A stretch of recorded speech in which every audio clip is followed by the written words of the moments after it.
Ya empiezo, porque ya empezaron los reclamos. Dame dos. Ya empezaron los reclamos. No tengo audio. Esperen. Vamos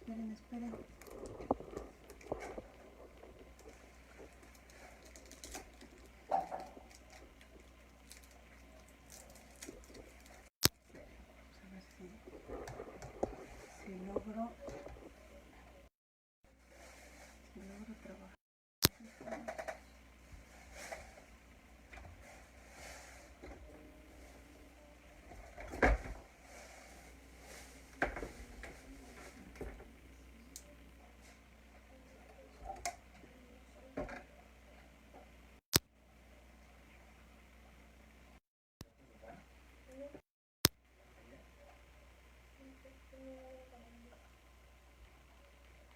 Hola. ¿Cómo están? Buenas noches.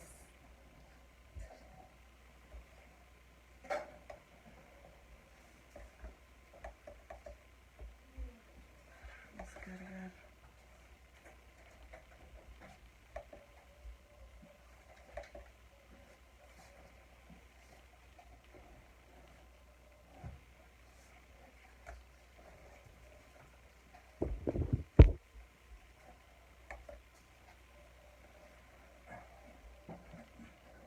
Buscar, investigar.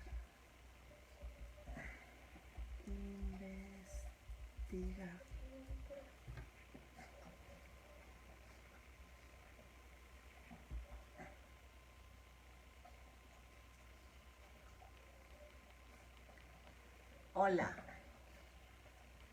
¿Se escucha bien? Avísenme por favor si se escucha. Porque mis audífonos están fallando. Más bien se me cayeron. Miren, se me cayeron. Y entonces se rompió esta partecita. Y ahora no sé si se escucha o no se escucha.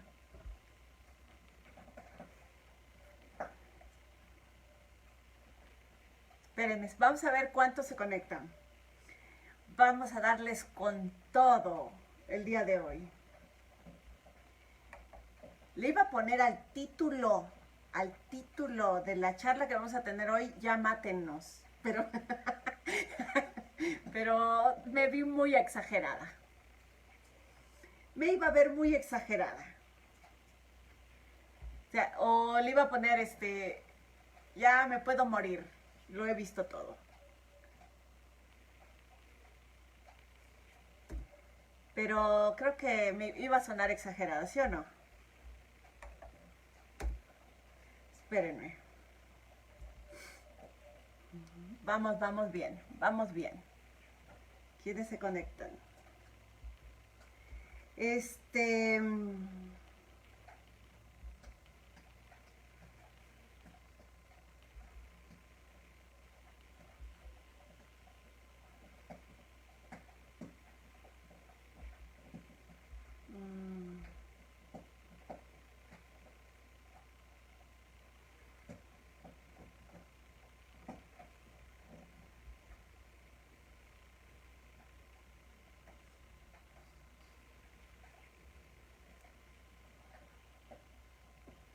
Bueno, déjenme los saludo, porque no los he saludado y entonces me da por extrañar.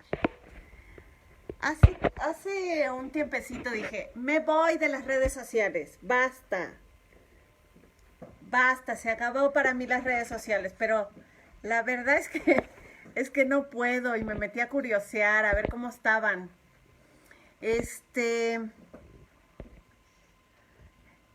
Estoy, muy feliz de verlos y de ver que hay 120 y tantos conectados en lo que va de la transmisión, lo cual es buena noticia. Martínez Alberto Luis, amigo, ¿cómo estás? Estanislao. Hola, Le Petit. Grato verla de nuevo, gracias. Silvina, mi reina. María García, un abrazo. Elena Pérez, saludos.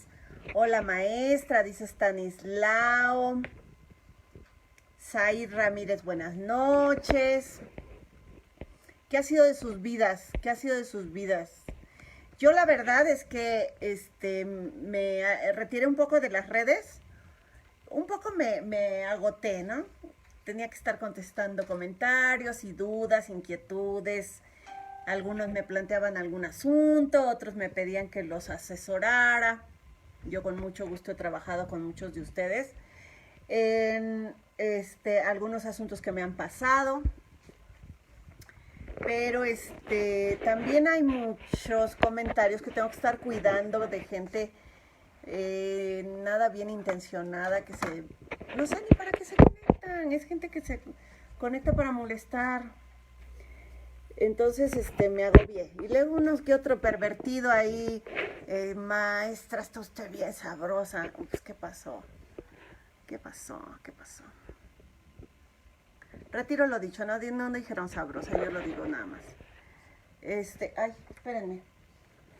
Me quito los lentes y luego me los pongo porque me doy cuenta que sí los necesito. Marco Antonio Martínez, buenas noches. Heidi, de los que se van sumando. Jurídico Olvera, buenas noches. Ya nos tenía preocupados, ya no se conectaba, maestra, es un placer. Pues no, me di mis vacaciones también de las redes. El día que mi vida personal pasa a un segundo plano, la vida real y la vida de las redes se empieza a volver prioridad, en ese momento hay que desconectarse un rato y recordar que la vida está acá afuera. Yo los quiero, los adoro, los extraño un montón, pero también tengo que atender otras cosas, ¿no? Excelente noche desde Guadalajara, dice Francisco. Sebas, Ovalle, Carolina, Ana Lisbeth, muy guapa. Me dijo muy guapa. Buenas noches, maestra, saludos, siempre presente. Buenas noches, maestra, dice Cris. Ismael, desde Yucatán. Scarlett, Daniel, te amo, amor. Mi hijo. Se hace presente mi hijo. Saludos, maestra, desde el Chilpancingo Guerrero, dice Belia. Isabel. Oigan, en Chilpancingo, les cuento, iba a dar un curso en el Poder Judicial y ya estaba todo programado y planificado. Y el Poder Judicial dijo que no me querían porque, bueno, no sé si haya sido por el video de los jueces de cartón que los critiqué a los jueces, o porque ahí hubo mano negra y alguien no me quiso ver dando un curso en el Poder Judicial. Entonces me cantaron las golondrinas, dijeron, no, la maestra, ay no, que no la traigan. Título, ya mejor llévame Diosito, dice Carlos Cervantes. Oye, sí, amigo, ya mejor llévame Diosito, está buenísimo eso. Miren, vamos a tener varias transmisiones. Yo quisiera que fueran varias transmisiones en las que pudiéramos platicar un poco de bueno, de esta iniciativa, voy a decirlo elegantemente, voy a empezar elegantemente, aunque ya saben que después me va saliendo mi estilo, mi código postal, ¿no? Nos presentan hace unos días, bueno, se suelta el rumor y después se empieza a confirmar en relación a una contrarreforma que durante mucho tiempo se estuvo tocando ese tema. Se habló de una contrarreforma al sistema de justicia penal bueno, creo yo que hay varias causas que motivan esa intención de contrarreformar.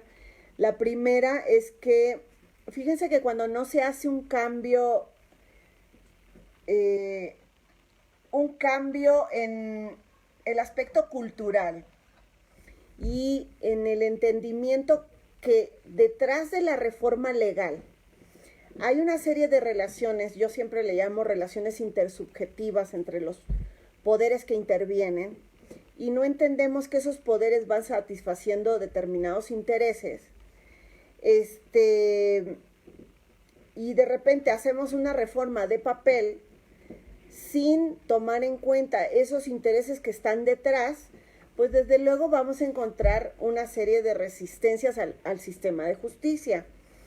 Dicho de otra manera, ahora sí más coloquial, cuando la Procuraduría o el Poder Judicial viven a causa de números o tienen que responder a una serie de requerimientos o exigencias numéricas, en el sentido de cuántos asuntos has atendido, cuántos asuntos vinculaste a proceso, cuántos asuntos tienes con sentencia condenatoria, y miden su efectividad a partir de un aspecto meramente numérico, es evidente que va a importar mucho que, a pesar de que el sistema de justicia contemple en el papel diversos mecanismos para la solución del conflicto penal, pues va a importar mucho judicializar asuntos, vincular a proceso y dictar sentencias condenatorias.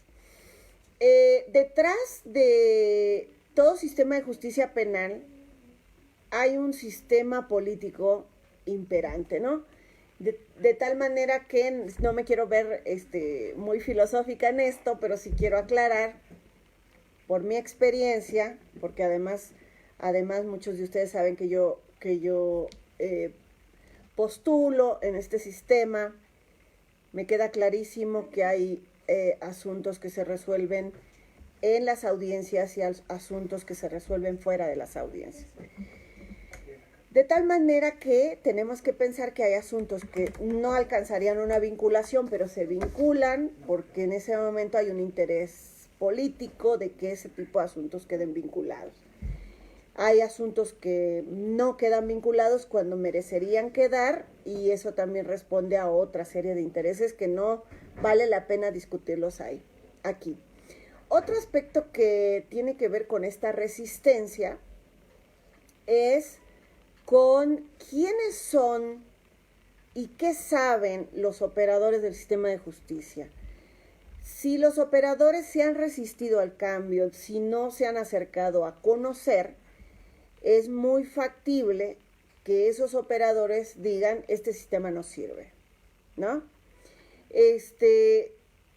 Por otro lado, un amiguito, un compañerito me hizo favor en la mañana, me parece que fue hoy, perdón, que me salga de cuadro, me hizo favor de publicar un comentario que yo había hecho hace algún tiempo sobre estos aspectos de la reforma. Hablaba yo de que el sistema de justicia penal siempre ha ido de la mano de comentarios sobre una posible contrarreforma, culpando al sistema de justicia penal por todos los errores que se encuentran en la aplicación del propio sistema. Y no recuerdo el número de la página, yo ponía de ejemplo, es como si intentáramos culpar a las ciencias, a las matemáticas, por el error de cálculo que hace un niño al momento de sumar, restar o multiplicar, y le perdiéramos la fe a las matemáticas porque el niño cada vez que hace una multiplicación falla. Cuando lo cierto es que esa inexactitud es de la persona y no de la ciencia. Dicho de otra manera, a pesar de que yo tengo, ustedes lo saben, digamos, una especie como de rivales en el sistema acusatorio, tengo que reconocer una cosa. Todos los docentes, capacitadores que estuvimos involucrados en este proceso de transición del sistema inquisitivo al sistema acusatorio, desde nuestras trincheras nos comprometimos a reconocer que dar un paso atrás ni siquiera para tomar impulso valía la pena. y que no podíamos conformarnos con menos que la reforma constitucional que se había conquistado en el 2008. No quiero sonar ni poética ni mucho menos, pero nada menos que eso deberíamos estar dispuestos a aceptar. Porque el sistema inquisitivo demostró durante muchísimas décadas su fracaso y se mantuvo por muchísimo tiempo hasta que vino una ola internacional que motivó la reforma constitucional en este país. Muchos de ustedes saben que yo viví en el extranjero mucho tiempo. Yo estuve en Argentina radicando durante unos años en los que pude apreciar el sistema acusatorio operando en toda su magnitud en el momento en el que ese proceso de implementación estaba, digamos, alcanzando su correcto auge. No puedo decir que han llegado a la perfección. Yo viví en Argentina más o menos entre el año 99 y el año 2003, en el que en México ni siquiera se hablaba de sistema acusatorio y pude ver operando al sistema en toda su extensión. Y operó y le pasó lo que le ha pasado a la mayoría de los países que han tenido dos pasos hacia adelante, uno hacia atrás, dos hacia adelante y uno hacia atrás, sin haberle perdido la fe en la ciencia procesal que impulsaba esa reforma. Seguiré pensando hasta el día de hoy que el problema no es del sistema acusatorio, que el problema no es del sistema procesal. Pero sí voy a hacer una fuerte crítica para quienes hacen estas propuestas que son vergonzosas, que me dan pena ajena porque no puedo concebir que un procesalista mínimo, no, quiero decir, alguien que por lo menos se haya acercado a la ciencia procesal, no sepa de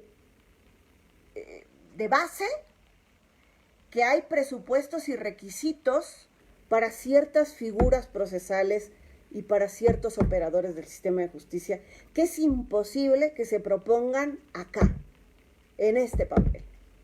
Me da vergüenza leer lo que he estado leyendo sobre este nuevo código. Soy la primera que ha propuesto un código nacional de segunda generación, por varias razones. La primera, porque me cae gordo escuchar a cierta personalidad del sistema acusatorio decir yo hice el Código Nacional.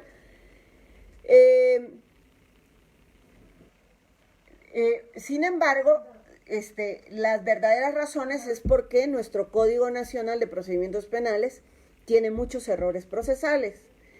Sin embargo, yo esperaba un Código Nacional de verdadera ingeniería procesal. Lo que encuentro aquí es una vergüenza. Me da vergüenza. No quiero ni que me digan los nombres de quienes asesoraron esta reforma. Y estoy dispuesta a sostener mis palabras en cualquier mesa para enseñarles a estos señores que las medidas cautelares, por ejemplo, impuestas como una función obligatoria de los jueces, desnaturalizan la propia medida cautelar, para empezar. Y eso ahorita vamos a entrar en materia. Pero sí quiero dejar por sentado, el día que eliminan los presupuestos indispensables de una medida cautelar, ese día se acabó la figura de la medida cautelar. Esto ya no es una medida cautelar. Están anticipando una pena, lo cual a mí me da pena ajena que pongan a los jueces en la obligación de imponer medidas cautelares. Se habla mucho de los fracasos en la preparación y en la capacitación de los operadores. En eso estoy de acuerdo. Pero no fue culpa de la mayoría de los capacitadores. Aquí hubo un grave problema de corrupción y se lo sostengo aquí y en cualquier mesa, que tuvimos muchos problemas en la capacitación.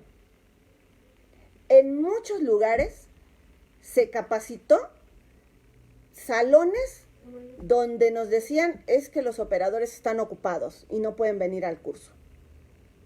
Pero usted ocúpese de dar la clase a 2 o 3 gatos locos que están aquí sentados.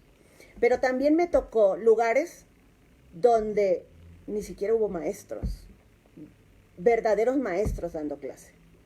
Hubo gente que iba y ponía videos de Cantinflas, para ser exactos, para enseñarle sistema acusatorio. Hubo lugares donde se nos saturaron los grupos para decir que se habían dado 4 cursos cuando en realidad se dieron un solo curso. Y también hubo autocapacitación. Y eso es peor que todo lo que dije anteriormente. ¿Por qué? Porque cuando se empiezan a autocapacitar los operadores, se empiezan a contaminar con los errores de los mismos capacitadores. Es decir, llega un operador y dice, bueno, yo soy juez, soy Ministerio Público y a mí me ha tocado un caso así, que lo resolví así. Comparten la experiencia o el error, porque puede ser que algunos sean muy atinados, pero otros no. Así que sí, reconozco yo que nos falta preparación. Eso lo abordaremos más adelante y a lo mejor se me están saliendo algunas cosas por las cuales ya no me van a invitar a capacitar. Pero no me importa, no me inviten a capacitar. Pero no me quiero quedar con esto.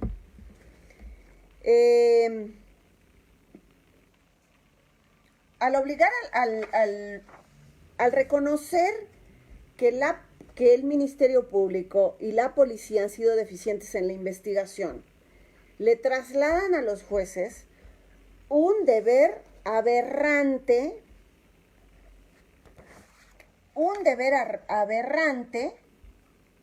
a tal punto que le dicen al Poder Judicial, pues que se vio limitado o que se ve limitado con este nuevo sistema de justicia para poder realizar acciones de investigación.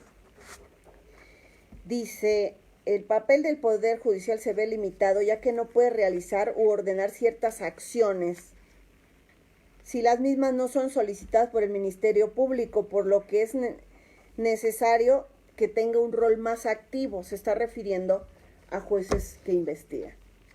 Esto es también una vergüenza y ahorita nos vamos a enfocar a eso.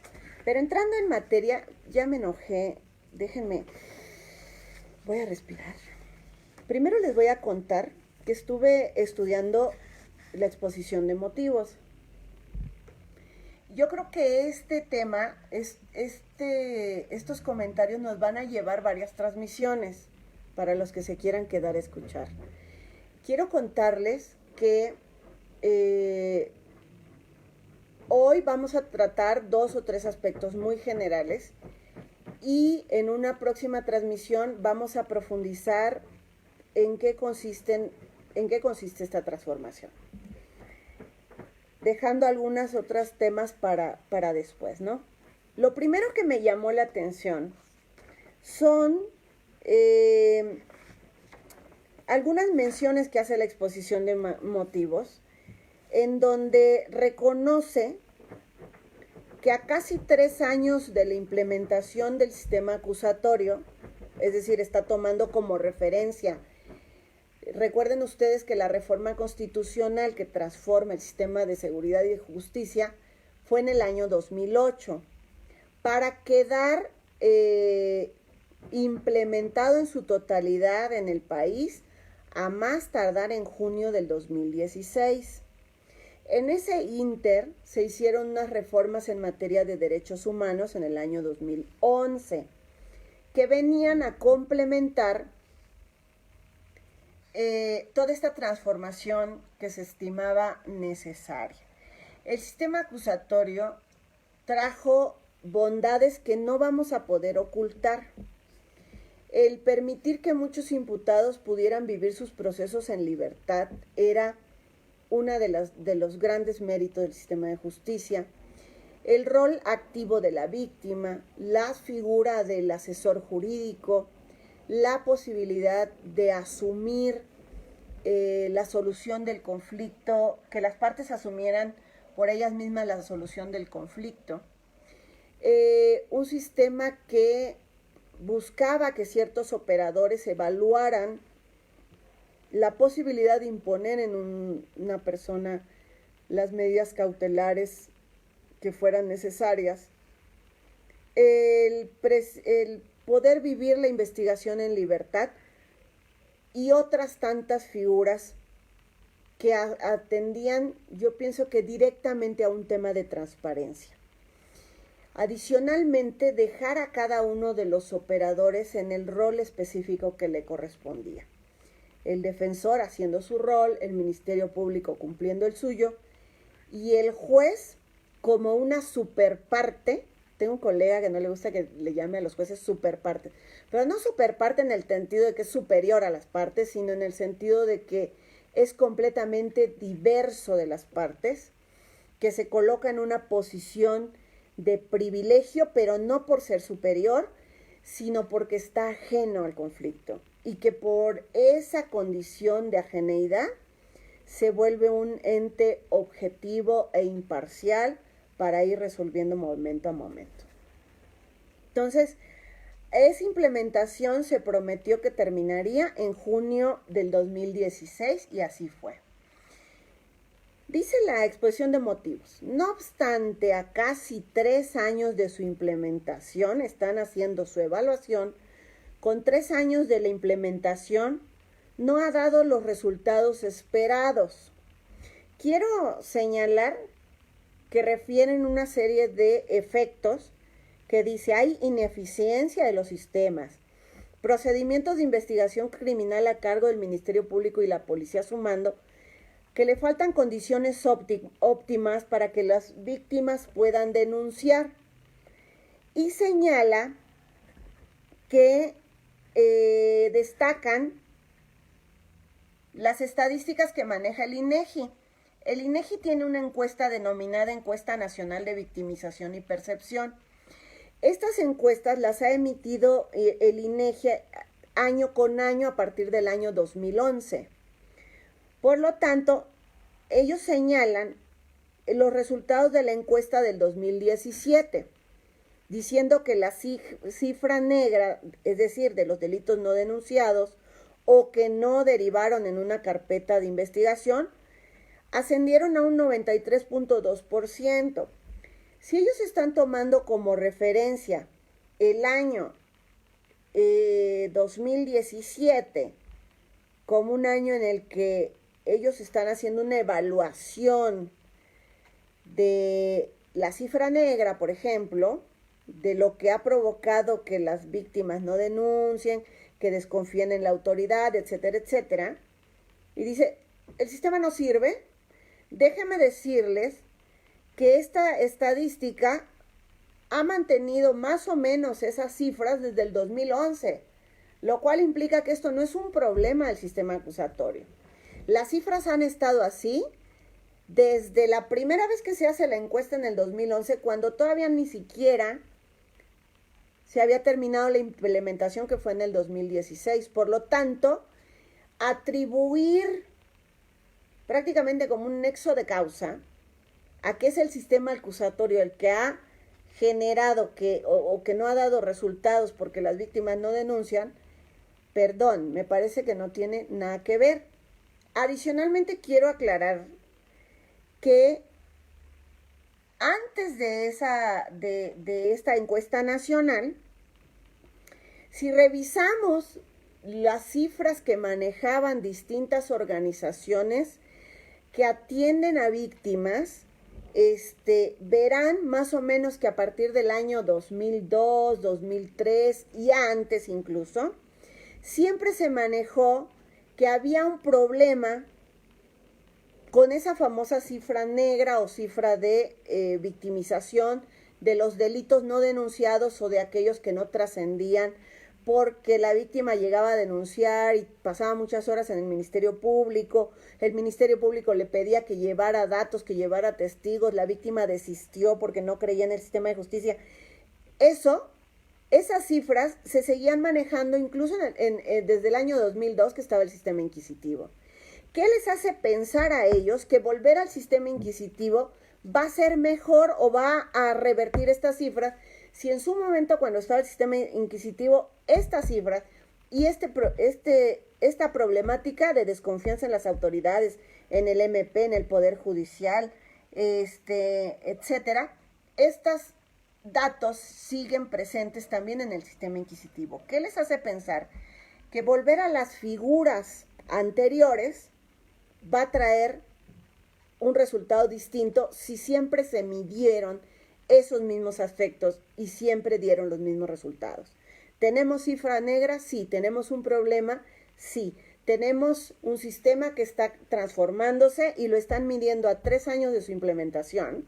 Me parece que se precipitaron.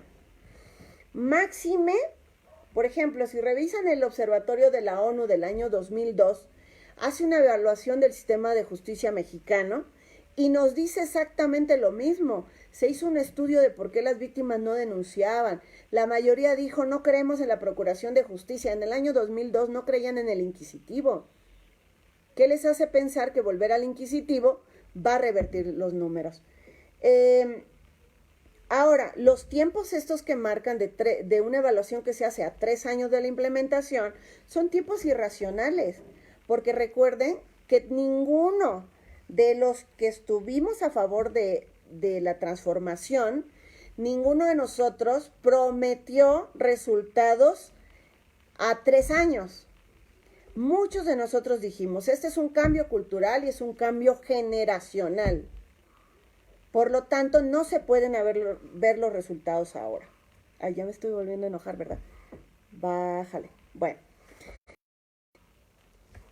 Es curioso porque fíjense que esta misma exposición de motivos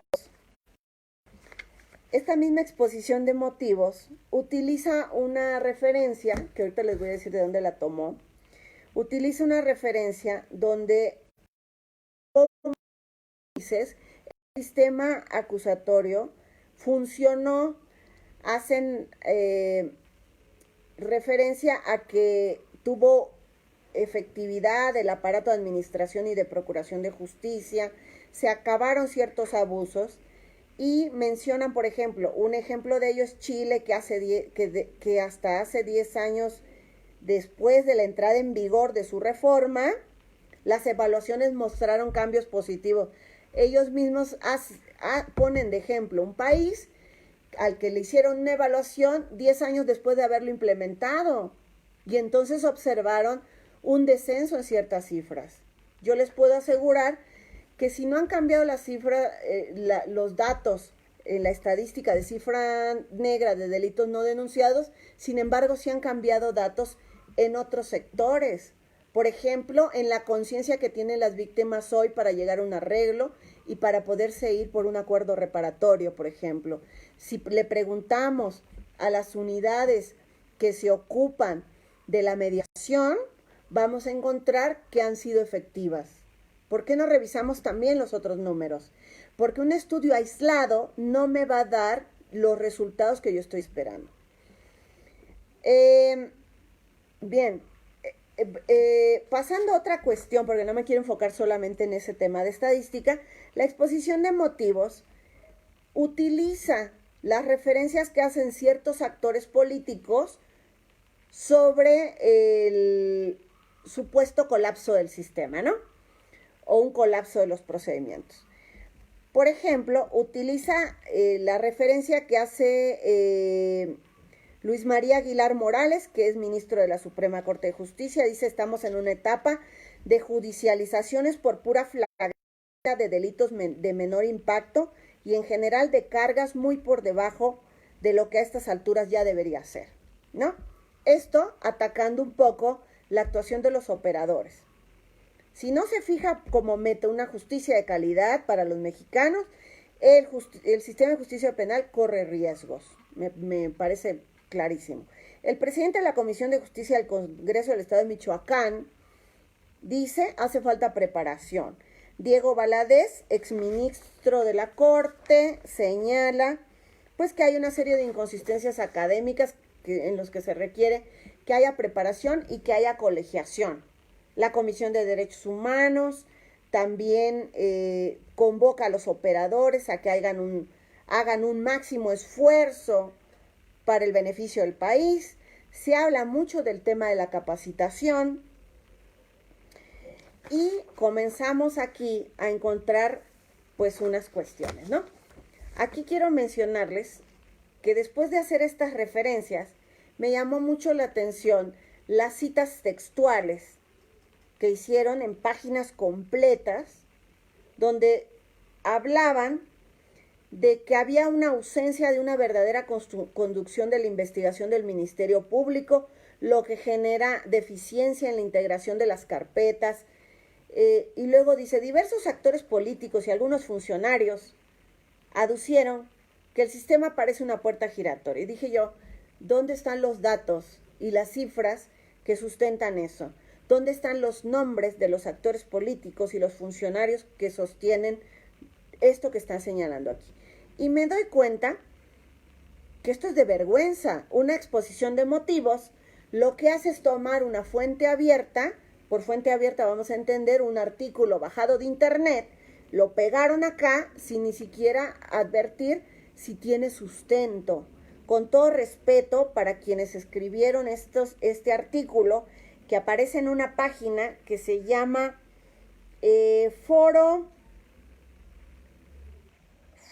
Jurídico, y dice el sistema acusatorio lo que le falta. Es un artículo escrito por un par de abogados que no tengo el gusto de conocer y que no dudo de su amplia capacidad y trayectoria, pero que escribieron un artículo. No es un documento de autoridad para señalar que este es el fundamento por el que amerita una transformación del sistema de justicia. Lo copiaron textual. Dice, diferentes países muestran que la justicia es compatible con su desarrollo socioeconómico. Un ejemplo es Chile, aunado a que la impartición no cuenta con respaldo de una política criminal. Todo esto no lo sacan de estudios serios. Y por serios me refiero sustentados en datos. Solamente trajeron un archivo, un artículo publicado en una revista digital, lo pegaron acá y dijeron, bueno, aquí está nuestro sustento para decir que en el caso mexicano hemos fracasado y que necesitamos un sistema de justicia. Se habla de la falta de capacitación y que el Poder Judicial se ve limitado ya que no puede realizar ciertas acciones si no son solicitadas por el Ministerio Público, por lo que es necesario crear un rol más activo. Y a partir de este razonamiento es que le atribuyen al Poder Judicial una serie de tareas que no son de competencia del Poder Judicial o no deberían serlo, de acuerdo a mi procesal punto de vista. Les voy a decir que una de las cosas que más me agobia, pues es que esta iniciativa señala que para hacer más activo el rol del órgano jurisdiccional y evitar que las decisiones que aseguren el éxito de la investigación queden al arbitrio del Ministerio Público, es que la función obligatoria del juez de imponer algunas medidas cautelares. Es decir, el imputado no se va a ir si no es con una medida cautelar.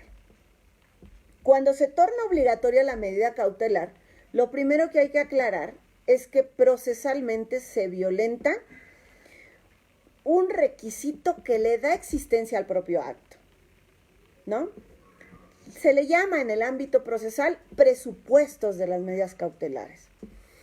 Todo acto jurídico debe de reunir 3 elementos: voluntad, objeto y solemnidades o presupuestos.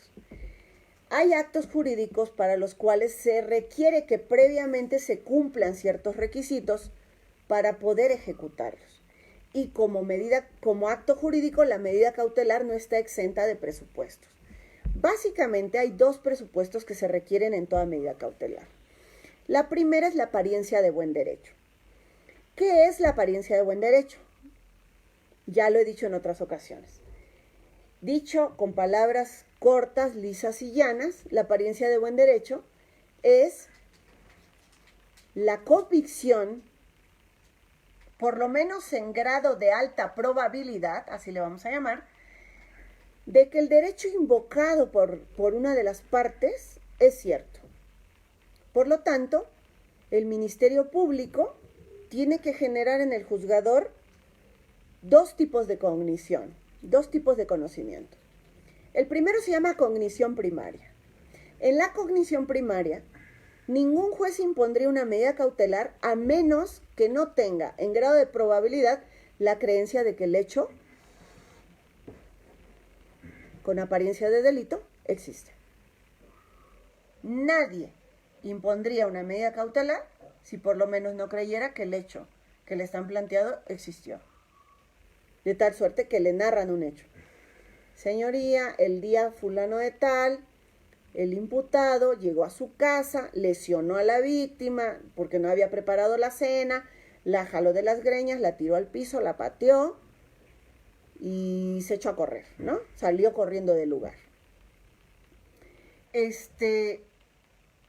Si yo quiero, por ejemplo, que a esa persona no se le aproxime a la víctima, la cognición primaria consiste en que por lo menos el juez crea que el hecho que yo le he narrado es cierto.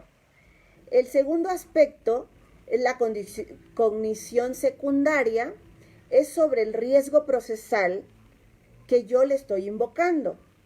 La segunda cognición es que me crea que si no me da la medida cautelar, hay un riesgo procesal que se va a presentar, ¿no? Entonces, tiene que hacerse creíble ese segundo aspecto. A eso se le conoce como la apariencia de buen derecho. El segundo elemento es el peligro en la demora. Una medida cautelar que se impone es que tiene que estar fundada en la necesidad de una cautela. Es que no puede existir la posibilidad de imponer una medida cautelar sin que haya justificado que la cautela es necesaria. No concibo. Es decir, dejaríamos de llamarle medida cautelar si no hay una necesidad. ¿Y la necesidad en qué consiste? En explicar y tener datos para probar que el riesgo procesal se va a materializar. Porque una vecina escuchó cuando el imputado le dijo, donde yo te vuelva a encontrar te voy a matar, hija de tu tal por cual, entonces yo puedo hablar de que la víctima corre peligro. Voy a ir por mi hijo, ya no te lo voy a entregar, dice un papá un día que sustrae al menor del domicilio de la madre y dice, es mi hijo también y me lo voy a llevar y nunca lo vas a volver a ver. Esa es una razón por la cual justifico la necesidad de la medida. ¿Sí? Y eso se llama peligro en la demora, justificar la necesidad de la medida. Pero esa justificación de la necesidad de la medida implica otro aspecto adicional, que es el tema de la proporcionalidad de la medida. ¿Por qué tengo que pedir esta medida y qué relación hay con el riesgo procesal? Si yo estoy diciendo que la víctima corre peligro y lo que quiero es la prisión preventiva, pues sería poco proporcional hablar entre una cosa u la otra, a menos que otras medidas no fueran suficientes para satisfacer ese riesgo procesal, porque ya se le impuso una restricción al imputado al domicilio y él ha incumplido en varias ocasiones, se ha acercado al trabajo para irla a amenazar, le ha estado hablando por teléfono, la ha estado merodeando. Bueno, entonces la medida de distancia o la medida de limitación de la libertad del imputado, de la libertad de ambulatoria ya no es suficiente, entonces vamos por una medida más adecuada. Esa es la proporcionalidad. Pero además tenemos un tercer elemento que es la excepcionalidad. ¿Por qué aquí sí y en otros casos no? Y estos dos elementos, la apariencia de buen derecho y el peligro en la demora, no son a modo o a gusto, son presupuestos o requisitos de existencia de toda medida cautelar. Sin estos requisitos, esa medida cautelar no es medida cautelar. Llámenle como quieran, entonces cambiémosle el nombre a medida cautelar y pongámosle pena anticipada, medida arbitraria, llámenle medida de invasión a los derechos del imputado, llámenle otra cosa, pero no le llamen medida cautelar, porque la medida cautelar es precisamente aludiendo a la existencia de un riesgo procesal. Si se torna obligatoria, entonces no es excepcional, entonces ni siquiera hay necesidad de justificar la cautela. Y otra cuestión que es muy importante, y ahorita se los voy a mencionar, al momento de señalar que el Ministerio Público ha sido deficiente en la construcción de sus investigaciones, tornan o indican que es necesario darle a los jueces facultades para que sean más activos y puedan gestionar o generar actividades de investigación, ¿no? Voy a tocar este otro tema y yo creo que lo vamos a dejar ahí. Después, en el transcurso de los días, vamos a ir tocando alguno de estos temas. Sé que no soy muy seria con mis opiniones porque soy muy apasionada con estos temas, pero sí me molesta mucho ver gente que no es procesalista asesorando este tipo de cosas. Si no son procesalistas, contraten a un procesalista, que creo que dinero para esos menesteres debe de haber, y por lo menos se invierte mejor en un buen asesor que en andar haciendo concertaciones políticas en los restaurantes.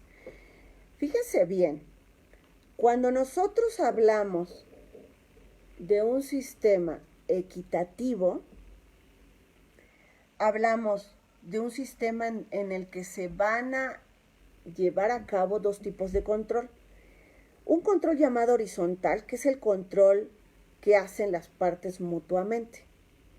Por ejemplo, una de las partes tiene una pretensión, bueno, ante esa se va a imponer una resistencia. Dicho como ejemplo, yo pido que se califique de legal la detención. Esa es mi pretensión. Y mi causa de pedir son los hechos que justifican que hubo una flagrancia. Por su parte, la defensa se va a resistir, va a decir, señoría, no califique de legal la detención, y va a dar su causa de resistir. Va a decir no, porque no hubo flagrancia, porque no fue así, por esto, esto y estas razones. Mutuamente se van controlando y eso es lo que materializa la contradicción. Respecto de esta contradicción, hay un tercero. Este tercero viene a resolver este conflicto.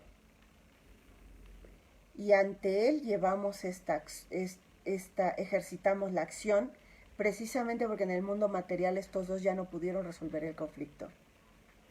Porque de haberlo resuelto en el mundo material no habría necesidad de acudir al órgano judicial, ejercitando la acción penal. Acudimos a ese tercero porque en el mundo material estos dos ya no se arreglaron. Y venimos por un pronunciamiento de un tercero. ¿Qué espero yo de ese tercero? De ese tercero espero que sea imparcial. Y la imparcialidad tiene muchos aspectos. Me interesa que sea ajeno, que sea imparcial, que sea conocedor de la ley. ¿Por qué? Porque él tiene que materializar un principio que dice, dame los hechos que yo te daré el derecho. Entonces, quien mejor debe saber del derecho son los jueces. Por eso me enoja cuando luego los jueces no saben derecho. Tengo a este tercero que además de ajeno, de conocedor de la ley, de respetuoso de los derechos fundamentales, lo quiero imparcial. Y la imparcialidad es una esfera muy grande en la que yo voy a incluir el que no tengo un interés preponderante en el asunto. Eso se acompaña un poco de este esquema de objetividad con el que se debe de conducir, porque no tiene un interés para él en resolver en determinado sentido. Pero hay un elemento que está inmerso dentro de la imparcialidad. Se le llama imparcialidad. Fíjense, la imparcialidad es que desapegándose de sus pasiones, de sus emociones y de sus intereses, puede observar los hechos desde afuera y pronunciarse en determinado sentido. Ese juez que todas las mañanas se levanta y se lava su carita con agua y con jabón, se mira en el espejo y se promete a sí mismo: hoy voy a ser el juez más imparcial del mundo. Y yo le creo que todos los jueces que se levantan por la mañana repiten lo mismo cuando se miran al espejo. Llegan a su juzgado y se presentan en la primera audiencia. ¿Qué tenemos para hoy? Un control de detención, señoría. Bueno, vamos. En el momento en el que el juez se inclina para decidir, porque aquí hay dos partes encontradas, una que pretende y una que se resiste, y él está arriba, pero en ese momento, al haber escuchado las alegaciones de las partes, se inclina en favor de una o de la otra, en ese momento ese juez ha dejado de ser imparcial. Por eso cuando el juez resuelve, por ejemplo, librando una orden de aprehensión, autorizando un cateo, interviniendo un teléfono, resuelve un control de la detención, resuelve una vinculación a proceso, ese juez ha dejado de ser imparcial. Claro, a mí me gustaría que en cada acto procesal tener un juez diferente, porque ya no es imparcial, ¿no? Pero sabemos que por la organización que tiene el Poder Judicial no puedo pedir un juez diferente para cada acto jurídico del procedimiento. Perdón. Sin embargo, esa es la razón por la que ese juez no puede estar en juicio. Así que me parece una muerte anunciada que el juez que conoce desde los primeros estadios de la investigación sea el que resuelva. Porque estamos condenados a que ese juez, quien se ha formado una opinión regularmente en sentido de condena, porque ese es el pensamiento habitual, el día de mañana va a sentenciar a manera de condena. La razón de este sistema es tener jueces que preparan el juicio y jueces que resuelven el juicio, a manera de ser absolutamente imparciales, ¿no? Ahora, ese es el aspecto de imparcialidad con el que se batalla todo el tiempo, porque en la operación actual tenemos jueces que están presentes en toda la investigación hasta intermedia, me toca el mismo juez. Entonces, ese juez siempre lo voy a tener, si ya lo tuve en contra en una vinculación, es posible que lo tenga en contra si voy por un sobreseimiento, si pido otra cosa, etcétera, a menos que sea muy contundente lo que yo le lleve. Pero gracias a Dios no es el juez que va a estar en juicio, y entonces yo tengo un segundo aire y digo, bueno, en el juicio estará un tribunal o un juez diverso que podrá escucharme con total imparcialidad porque no nos conoce y no conoce el caso. Con esta reforma se pierde esa parte. Y el otro aspecto es el tema de la imparcialidad que yo les decía que tiene que ver con la imparcialidad. La imparcialidad, a diferencia de la imparcialidad, que es esta actuación de los jueces ajenos al proceso y resolviendo conforme va ganando apariencia o buen derecho alguna de las partes, está el tema de la imparcialidad. Y la imparcialidad lo han dicho diversos autores desde antes de que yo naciera, y miren que voy a cumplir años la próxima semana, y no me cosí ayer, ¿no? Hace años que se viene hablando de que la imparcialidad es una característica que debe reunir al juez, que si no se cumple, entonces se desnaturaliza la labor de ese juez. Dicho de otra manera, la imparcialidad implica no ser parte, y no ser parte implica que los jueces no pueden hacer ninguna de las cosas que hacen las partes. Y si una de las partes investiga, el juez no puede investigar. Esa es una de las razones. Se violenta absolutamente la imparcialidad y en la parte especial la imparcialidad cuando el juez lo pones a investigar. Se violentan otros principios de derecho penal y con esto quiero cerrar. El principio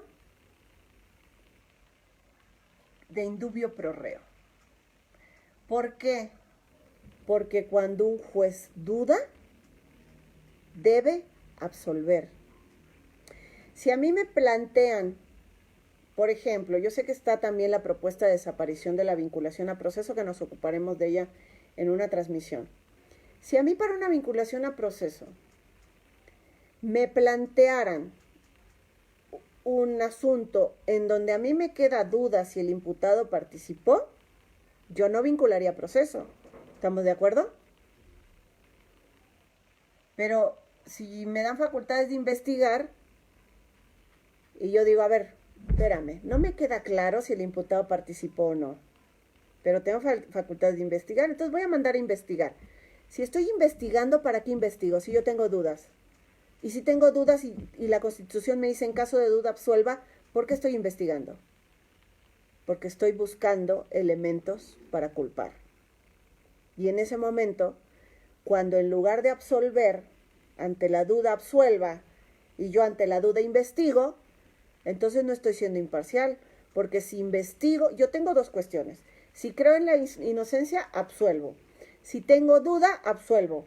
Pero si yo investigo teniendo duda, es porque busco culpar o condenar. Y en ese momento yo soy todo menos un juez imparcial. Y este sistema es todo menos un sistema respetuoso del Estado de Derecho. Así que, sin más, yo los dejo con estos comentarios y me gustaría que en una próxima transmisión nos ocupemos de ver algunos artículos de la reforma del sistema de justicia. Solamente para cerrar, la desaparición de la vinculación a proceso tiene que hacerse de tal suerte, yo no estoy opuesta a que se desaparezca la vinculación, siempre lo he dicho, pero sí busquen un video en donde yo explico que al eliminar la vinculación a proceso, esta es una maquinaria con una serie de engranajes, hay que fortalecer otras áreas procesales. Le quito la figura de la vinculación, porque es una figura endémica del sistema mexicano nada más, se lo quito, pero entonces observo que tengo que fortalecer otras áreas del proceso donde yo pueda controlar la actuación ministerial y la actuación policial. No lo dejo así de flojo, elimino esa, obligo a medida cautelar y desnaturalizo entonces el sistema. Lo vamos a discutir en otra transmisión. Y la otra, esta famosa desaparición de la etapa intermedia, un chistosito por ahí me mandó una foto donde decía, ya no se venden mi libro de teoría de la prueba y de etapa intermedia. Con la reforma decían, pues ya no hay que comprar los libros. Ojo, que desaparezca la etapa intermedia no significa que desaparecen los actos que están incluidos dentro de la etapa intermedia. Lo único que se hace es que los absorbe el juicio. Esta etapa intermedia, en donde había acusación, admisión y depuración de pruebas, solamente se recorre a la etapa de juicio. Y esto, por ejemplo, en el sistema argentino no tienen etapa intermedia, pero sí tienen un proceso de depuración de prueba. No todas las pruebas van a juicio, sí tienen acusación. Así que lo único que se hace es desaparecer la etapa de nombre, pero las actividades de la intermedia quedan inmersas previas al juicio. Se llaman actos de preparación para juicio o fase de preparación para juicio y luego ya viene el juicio, ¿no? Quedarían inmersas dentro de la etapa, pero no pasa nada. La etapa intermedia como tal desaparece, pero todas sus actividades siguen siendo actividades de preparación que quedarían metidas dentro de la etapa de juicio. Espero haber sido clara, haber por lo menos comentado lo que ustedes querían escuchar y que me esperen, porque voy a hacer una transmisión en estos días sobre estos temas, ¿no? 249, me encanta ver cuántos se conectaron hoy. Norma, buenas noches. Buenas noches, maestra, dice Rolando. Fer de la Cruz. Bueno, si hay algún comentario en torno a lo que dije, lo leo ahorita. Y si no, solamente algunos saludos. Carla Paola, buenas noches. Amezcua, Amilcar, Norma, Concepción, es un gusto verla. Verónica Guevara, saludos. Adrián, Armando, Dávalos, Mona Lisa, listos todos. Buen audio, qué bueno. Se escucha muy bien. Ah, fue cuando estaba preguntando, fuerte y claro, dicen todos, ¿no? Cuando preguntaba si el audio estaba bien. Bueno, saludos a Marvin, Jennifer, a cómo vamos, no creo en la exageración.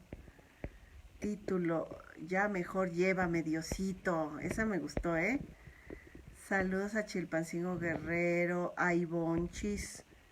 Saludos a Ovalle, a Francisco Núñez, Miguel Ángel Figueroa, Feliciano. Bueno, ya se van desapareciendo mis amigos. Jurídico Oliva.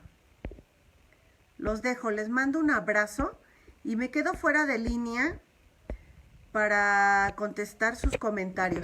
Compartan y nos vemos próximamente para hablar de, bueno, de la vinculación, ¿les parece?